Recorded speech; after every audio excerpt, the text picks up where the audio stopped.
Got another X-Men 97 recap review for you, episode number 2. And yeah, let's dive in.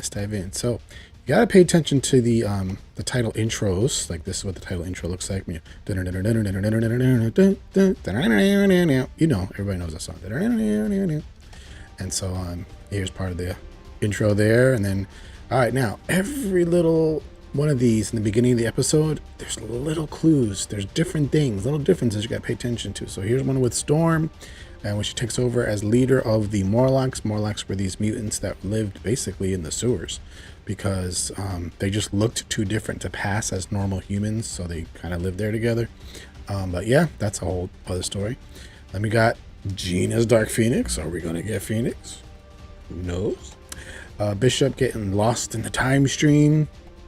Magneto with Asteroid M, a place he created just for mutants to be away from the oppressive humans. And then we got random people. This is all in the intro. Random people running away from Sentinels. And then we go into the story. Trish Tilby is talking about a Ferris wheel at an amusement park that is apparently about to topple over. And so they're sending a firefighter, and this woman is going up there. There's a little boy inside of one of those carriages. I'm not sure what we call that. And he's there, he's upset, he's crying, he's like, oh my gosh, obviously he doesn't want to die. And then you see, bolts and everything's breaking apart, and this thing's getting ready to go. He starts to fall out, and she's like, obviously, and she reaches out, and she grabs him in the nick of time. Whew, well, good firefighter, go ahead, girl. And now they're inside the thing, and it's teeter-tottering, and she's holding on, she's like, hold on to me, whatever. They don't know what's going to happen.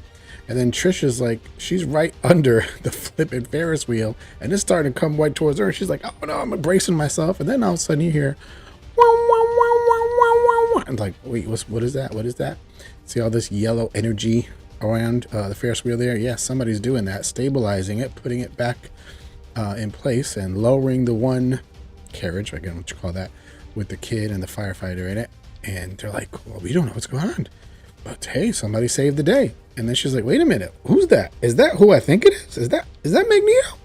Did Magneto just save humans? Did he just save humans? Not in character for him as they know him. So then they're on the news. Mutant terrorist turned hero, Coney Island. And so they're trying to figure out, wow, is he a hero now? Is he no longer an evil mutant villain? So yeah. And then everybody's watching this thing. Scott and Gina are there, and he's talking about it, but he's like, why did Professor X give him everything and not, pass it on to me? Didn't he trust me? And she was like, well, maybe he did it for us to give us a break, kind of thing. And so he's upset. You can tell he's definitely upset about it. Then the government, they're all talking about it. What are we going to do? Magneto, we know we can't trust him. So they're having a discussion about all these different governments, and the United Nations getting all involved. Valerie Cooper is there. And so, yeah, she's part of the mutant and human relations team, basically. And so now we see Friends of Humanity, the bad guys, the ones that hate humans, or not humans, the mutants, would kill them all if he could. Round them up on an island and blow it up. That type of person, crazy person. And he's working on some weaponry. And here we go. So at the bottom, you see right here is a collar that they put on you. If they put that on you, you can't use your powers. And then there's a gun up there where he's going to use it to shoot somebody and blast you. And basically that gun is supposed to be able to take away your powers for good. So he's got plans. Then we got some more Friends of Humanity. They found the Morlocks. Remember, we mentioned the Morlocks in the title sequence. They found the Morlocks, and they got rounded up. They're on their knees, and they don't know what's going to happen. They're freaking out. And then all of a sudden, who shows up? You see that big M with the purple and the weird outfit? Magneto shows up, blasting through. And then this woman's like, you dirty, filthy mutant, da-da-da. And he's like, yeah, you're not going to use that against me. Kind of blows it up. And then she's like, we're going to get you, yada, yada. And he tapes up her mouth with a piece of metal. Shut her up real quick. And then the Morlocks are like, he frees the Morlocks, and little Leech there, the green guy, he's like, are you really him? Are you Magneto? He's like, yes, it's me. And he's like, you'll never be afraid again, because he's going to set them free and help them out and all this good stuff. So now back to the war room in the X mansion, for lack of a better word.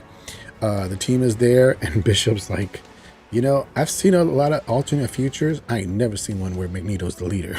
So he's like tripping out. This is kind of weird.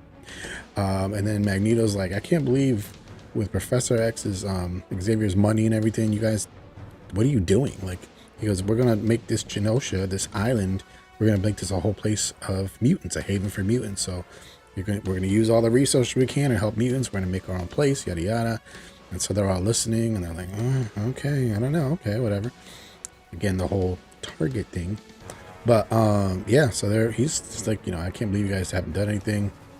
Scott and him kind of having a little argument, and then Scott's like, I don't know if the professor made a wise decision making you a leader in charge. And Magneto's like, oh, you finally realize what I've known all these years. Professor Xavier can actually make a mistake. So now Jean and Storm, you can see Jean is crying. She's upset because she's like, how are we gonna raise a baby in this crazy world that we live in, and he's going to be a mutant, and he's going to be persecuted like we are. And then she's upset, and Storm's like, yeah, I understand. And she goes, I've often wondered even, like, what would it be just to be a plain human? But she's like, Jean's like, oh, you must think I sound crazy. And she's like, no, Jean, you sound like a mother. So she's worried about her kid. That's natural. She's supposed to do that, right? Then we see Rogue, Magneto. What y'all doing? What are you doing together? Why y'all having a private conversation? And they're talking about old times. Old times? Say what? Yeah, it's a thing. It's a thing. They're having a serious talk, but she's like, listen, that was the past. This ain't now.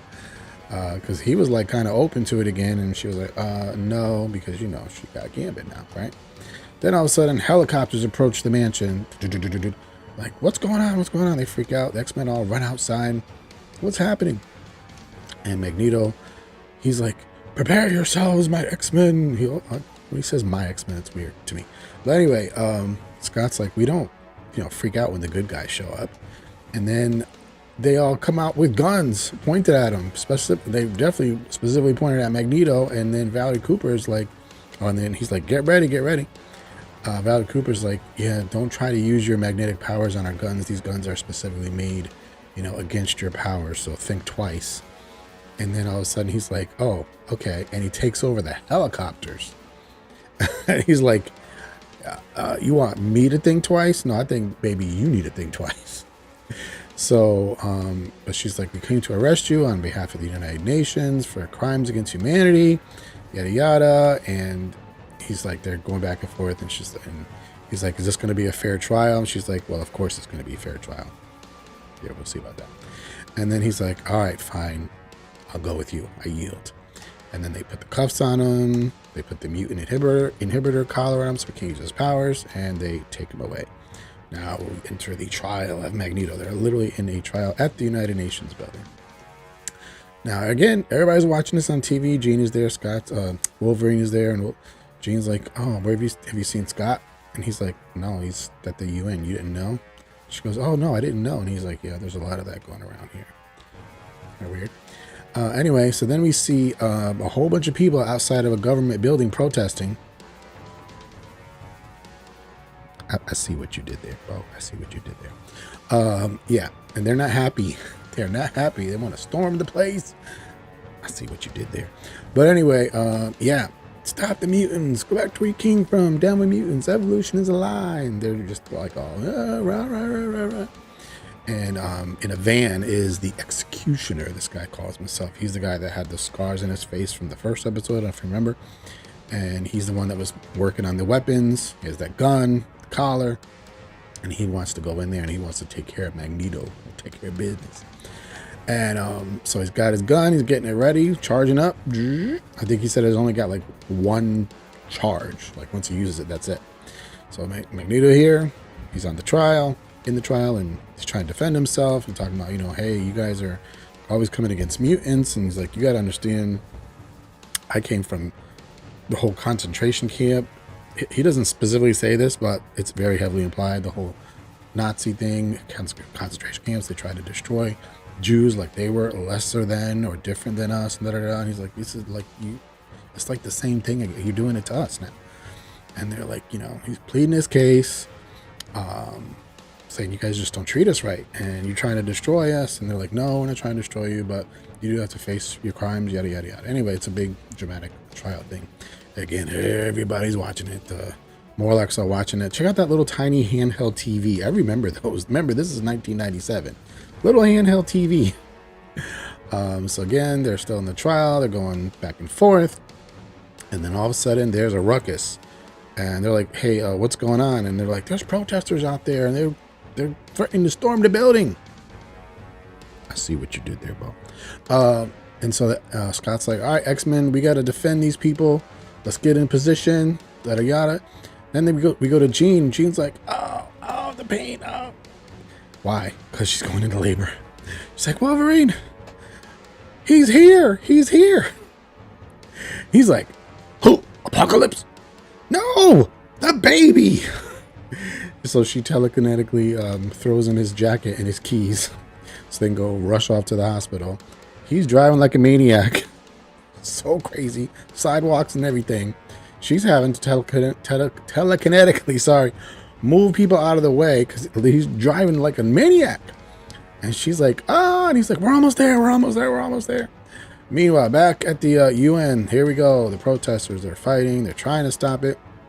Cyclops makes like a big old crevasse, is that how you say it, in the floor to try to block them from coming in. And here comes Executioner. Beast sees him on his little scanner thingy. He's like, he's got some kind of metal I can't understand, yada yada, whatever. And so here he comes. He's blasting. He's ready to get some vengeance and some mutants, some dirty mutants. And I don't know how this dude moved this fast. Somebody explain this to me. He slapped one of those mutant inhibitor collars on Bishop so quick. And so now he has no powers. He shoots Bishop. He's like, absorb this. He can't absorb it because you just put the mutant collar thingy on, so he can't use his powers. Knocks him out. Throws this staff at Cyclops right at his visor so that it breaks and falls off. Now, well, what's the big deal? If he opens his eyes with no visor, that red beam, the concussive blast, that pressure, that just blasts out of his eyes. So he's got to keep his eyes closed so he doesn't accidentally kill somebody. Well, now he's effectively blind. Executioner's like beating the mess out of him. And I'm like, oh man, this stinks.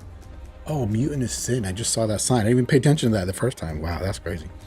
So he's about to blast Cyclops. Like, he's about to kill him. But then enter, wait a minute, what? Lady Deathstrike? What? Where'd you come from? Now get ready. When you watch this show, you're going to see people show up randomly that are so unexpected, so random. What is going on? But you will quickly figure out. All of a sudden, oh wait, Lady Deathstrike just turned into Colossus. Oh, this is Morph. This is Morph. Morph is doing this.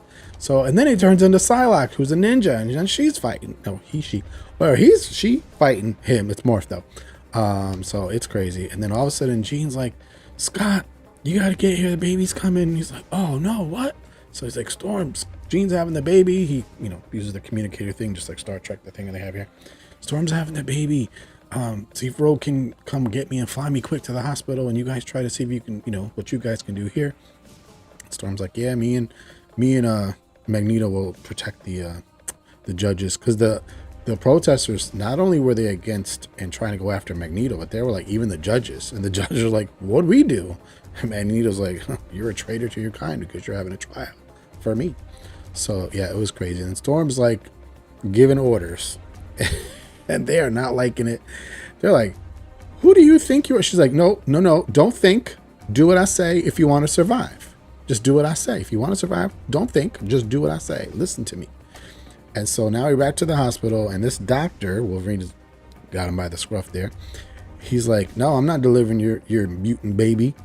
First of all, mutants don't have powers when they're born. It's not till they hit puberty. Hello. Usually. And this doctor's like, nah, I'm not delivering your baby because you might lose your powers and go nuts and somebody get hurt. And he's like, and the doctor's like, what if I have to do a C-section? And Wolverine's like, I'll show you a C-section. It's hilarious. So Rogue arrives there with Scott flying him in, and they're like, he won't deliver the baby. And then Scott's like, Rogue, do you think you could absorb his medical knowledge and then you could do it? And she's like, whoa, okay, I guess. But what if I like touch the baby by accident? Well, you're going to have gloves on, obviously medical gloves. I don't know why she didn't think of that.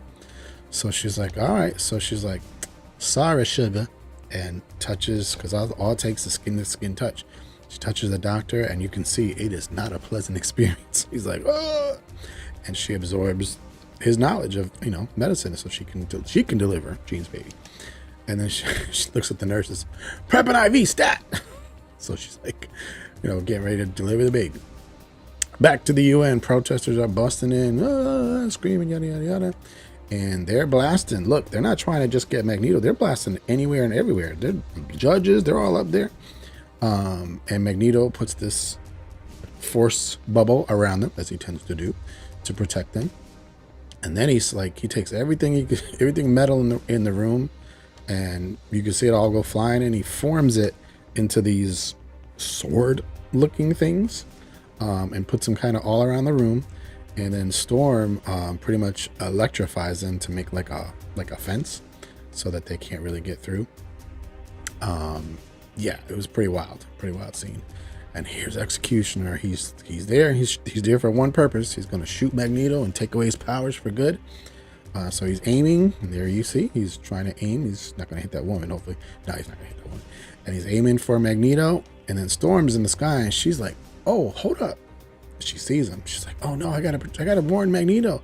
So she flies down to try to warn him, and she's like, "Here you go." She's like, "Magneto, look out!" Boom! He blasts her. She gets in the way. So the gun that's supposed to take away her powers, instead of hitting Magneto, has now hit poor Storm. No bueno. Not good. Not Storm. Storm's so awesome. And he's like, "Storm!"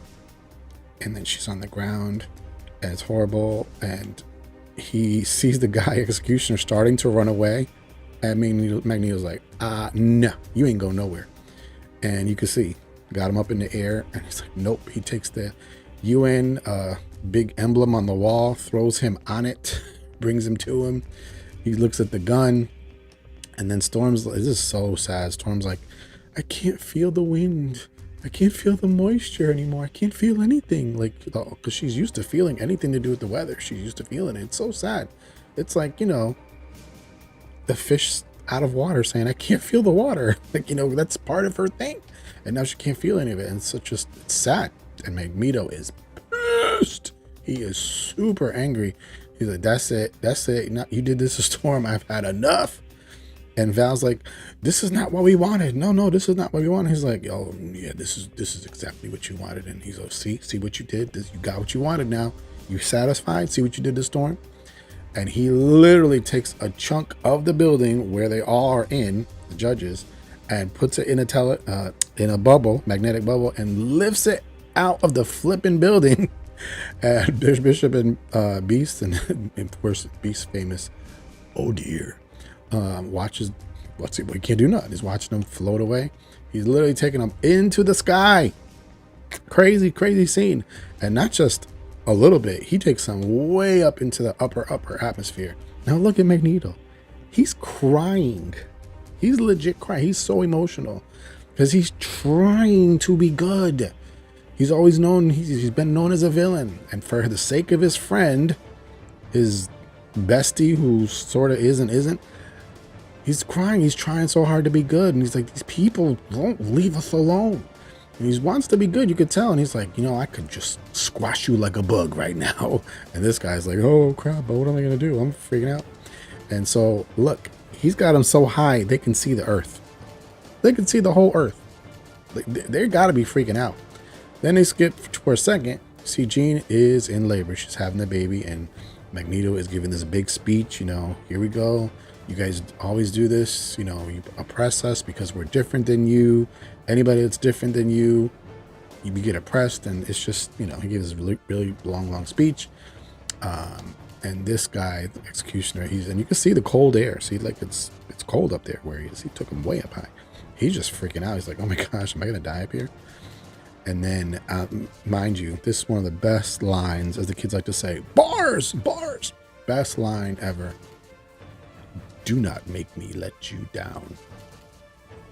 In other words, two meanings there. Let you down like I'm going to drop you like it's hot. Or Also meaning I want to be good. So don't block me from trying to be good. Don't let me let you down. Don't make me let you down. So cool line, cool bar, as the kids like to say. Let me see, little baby Nathan. He is born. The baby's born, and they're all happy. And they're like, "What are we gonna name him?" They're like, "Nathan." And Jean's like, "Nathan Charles Summers for Charles Xavier." And then back to the news. The UN pardons Magneto. Aid to Genosha. Genosha is the island where Magneto wants to have all the mutants go. Have their own place where they can be left alone. They can prosper without anybody bothering them, interference, none of that stuff. So cool concept, cool idea. And so Scott and Magneto are talking about it. It's funny. Scott brings him coffee and he's like, Magneto's like, poison? He goes, no, dark roast. And they're talking about it. It's like, wow, I never thought I'd see the day when they would literally let us have our own nation. But yeah, the United Nations says, yeah, you can have your own nation now and be separate and do whatever you want to do. So it was pretty wild. And then Storm is with Jean and Beast. And Beast is looking at her genetics because she has no powers now. So she's like, Beast, how long is this going to last? How long am I going to be like this? And Beast is like, Storm, she's like, just tell me. He goes, looks like this is permanent. And Jean's like, no way, we're going to stay with you. This is not permanent. We're going to be with you all the way. You know, don't worry. We're going to fix this. We're going to fix this. We're going to fix this. And obviously Storm is like, oh my gosh, are you serious? So she goes back to her room, picks up her costume. You can see where the guy blasted her right in the chest. You know, she could have died. Thank God she didn't die. And then all of a sudden it starts thundering, and she literally gets scared from the thunder and lightning. She got startled. Storm, as she's called, the mistress of the elements, got scared from thunder. That just should never happen because she knows everything about the weather. She knows the weather. She knows what the weather is at every moment, but she has no powers now. And when it hit, like, she freaked out. She got scared. So it's just so weird, so sad. And she makes a decision that, you know what, I'm not gonna stay with you guys anymore. I gotta go out, branch out, and figure out who am I now? What am I gonna do? And she writes Jean a letter, which Jean reads to everybody. And as you know, she's just saying, you know, I cherish my time with you, but you know, I'm not like you anymore. I have to leave. And she's like, you know, there's talk about unity and stuff like that, but she's like, but now I'm not part of you anymore, so I'm not part of this unity kind of type thing. You see they show baby Nathan in the crib, and Scott you know, he's looking at his baby, and I see the little phoenix emblem, I can't point to it, the emblem over there. I'm pointing the wrong way. The little phoenix emblem, I see that. Yeah. And then they show Rogue and Magneto talking again, this whole unity thing. And she takes off her glove, and he's able to touch her without her absorbing his powers. Here we go. Y'all better stop while you know. So they're talking. Oh my gosh, really? Morph, he's trying to make Wolverine feel better. He's like, here, I got some beer and chips. And Wolverine's like, he's just pissed because, you know, he's just angry at the whole crazy situation. And then Morph is like, oh, I know what's going to make you happy. And he turns into Sabretooth, his nemesis. And that actually makes Logan feel better. And he's like, all right, let's fight. And then Rogue leaves Magneto's office, which was Xavier's office. And in the corner, Gambit was there. You see with the Queen of Hearts card. He knows something's up. Kudos to Gambit, man. Man. So yeah, there he is, and he's like, oh man, what is happening? I thought she was my girl. Why is she with Magneto all the time now? And it's not a good situation. Storm, she gets on a bus. You see her getting on a bus? She's leaving. Bye. See ya. Like, really, Storm? So she's on the bus, and she's like, I'm headed off to a new life. And then Jean is still reading the letter to everybody, and they're really sad. You can hear Beast even like tearing up. She's like, yeah, I'm gone. I'm sorry. I gotta go. And Morph's like, nah, she'll be back. Come on, she'll be back. No, I don't believe this. She's gonna be right back. And then all of a sudden they hear ding dong. The doorbell rings. He's like, see, she's back already. She's already back. He goes to open the door, and then who's standing at the door? It's not Storm. Wait a minute. What? Jean? Jean? Wait, this is another Jean? What's going on here?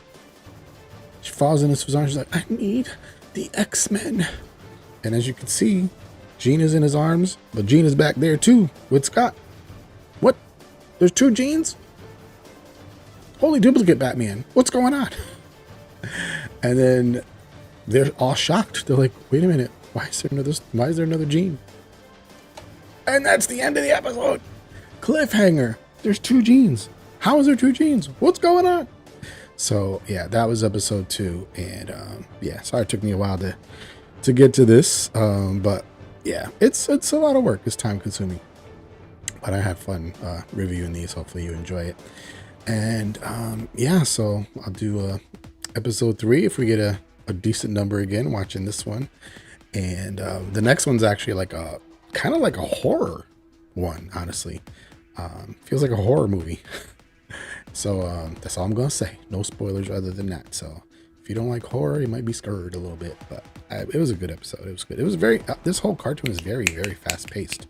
You know, boom, boom, boom, boom. So mixing, mashing all different stories from the comic book and pulling it off and doing it well. So yeah, if you like this type of stuff, this drama, it's definitely, like my friend says, like a telenovela. You right, you ain't gonna lie. The X-Men are dramatic. It's full of drama. It is. So hopefully I get to do episode 3 soon, but thanks for coming. I appreciate it. Hey, like, share, and subscribe. You know what we always say when we do these videos. I appreciate it. And yeah, be on the lookout for hopefully episode number 3 real soon. All right, we'll see you guys next time.